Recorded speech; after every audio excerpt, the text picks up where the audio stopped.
There are moments in history that feel distant, sealed away behind marble ruins and Latin inscriptions. And then there are moments that feel uncomfortably close, moments that force us to recognize ourselves in people long dead. Ancient Rome is often admired for its roads, its laws, its engineering genius. But beneath that polished image existed an intimate world shaped by power, fear, desire, and rigid hierarchy. A world where sexuality was not private, not equal, and rarely gentle. What we are about to explore is not meant to shock for entertainment. It is meant to reveal how deeply a society's values are encoded in the way it treats bodies, intimacy, and desire. Rome did not hide its sexual customs. It organized them, regulated them, taxed them, and weaponized them. And in doing so, it left behind a record that is as disturbing as it is revealing. This story is not about scandal. It is about structure, about how intimacy becomes a mirror of power. In modern life, we often think of sex as personal, something rooted in identity, consent, and private choice. In ancient Rome, sexuality followed an entirely different logic. It was not defined by attraction or mutual desire, but by status. Who you were mattered more than who you wanted. Citizenship, gender, wealth, and freedom determined what you were allowed to do and to whom. A Roman citizen male stood at the top of this system. His sexual freedom was broad, but it came with unspoken rules. He was expected to dominate, never submit, to desire without appearing ruled by desire. His masculinity was measured not by who he loved, but by whether he maintained control. Any act that suggested passivity or emotional dependence was seen as weakness, regardless of consent. Women lived under a different burden. For elite Roman women, sexuality was not about pleasure or choice, it was about reputation. Their bodies were symbols of family honor, political stability, and lineage. A woman's perceived virtue reflected directly on her male relatives. This expectation created lives defined by surveillance, restraint, and silent endurance. Marriage, especially among the upper classes, was rarely about affection. It was a contract, a strategic alignment between families. These unions secured property, alliances, and heirs. Emotional compatibility was irrelevant. Many couples met properly only after marriage. Entering a lifelong arrangement governed more by duty than intimacy. Within these marriages, expectations were rigid. Sexuality existed to produce legitimate children. Desire was tolerated only within narrow bounds. Too little interest was seen as failure. Too much was viewed as moral danger. Women were expected to navigate this impossible balance without ever appearing to want anything for themselves. The private lives of enslaved people reveal the darkest side of Roman intimacy. Enslaved individuals had no recognized sexual autonomy. Their bodies were considered extensions of their owner's property.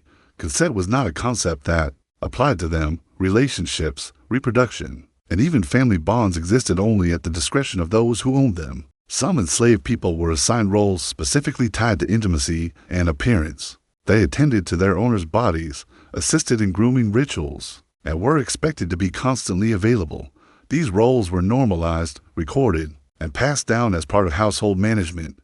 To Rome, this was not cruelty, it was order. Even spaces we associate with cleanliness and relaxation carried sexual meaning. Public bathhouses were social hubs where boundaries blurred.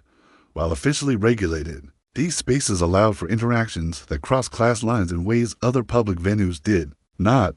Conversations, negotiations, and unspoken exchanges filled the steam and echoes of these communal halls. Roman beauty standards further reveal how deeply control extended into the body itself. Smooth skin, pale complexions, and carefully maintained appearances were signs of refinement. Achieving them often involved painful and dangerous practices. Cosmetics contained toxic substances that slowly damaged health. Grooming rituals inflicted physical suffering in the name of social expectation. Pain was not seen as a warning sign. It was a requirement. Endurance proved status. Medical knowledge of the time mixed observation with superstition and social bias. Women's bodies were poorly understood and heavily moralized. Reproductive health was framed through ideas of duty, a balance rather than care.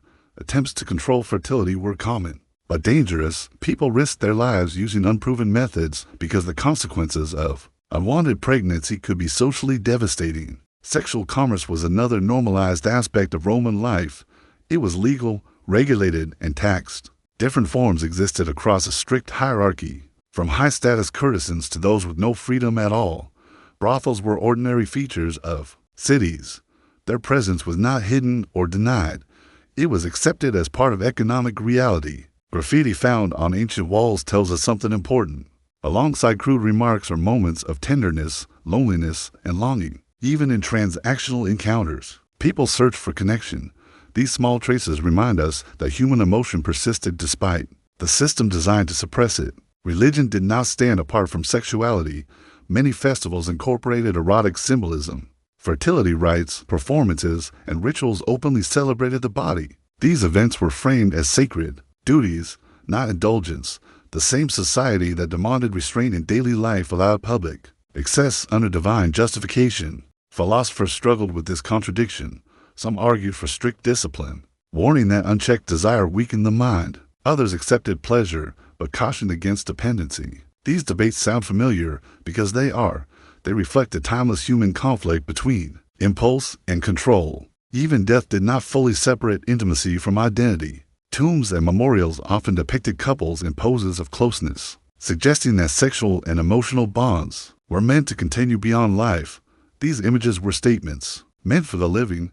They declared status, loyalty, and legacy. What becomes clear when all these pieces are viewed together is that Roman sexuality was never about freedom. It was about maintaining structure. Intimacy reinforced hierarchy.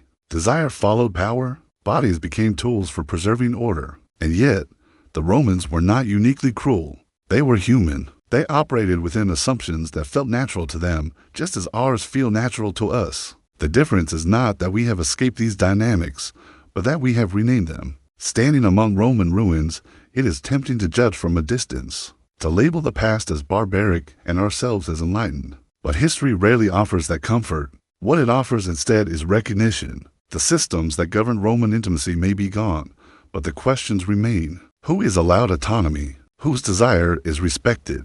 Whose body is controlled, monitored, or commodified? The ruins still whisper because the patterns persist. Civilizations reveal their deepest truths not through their laws or monuments, but through how they regulate closeness, how they define acceptable desire, how they decide who gets to be fully human. Rome answered those questions in ways that now disturb us. One day, history may ask the same of us, and if we listen closely, the echoes are still there, not as relics of the past, but as reminders that power has always shaped intimacy, and that understanding this is the first step towards something better.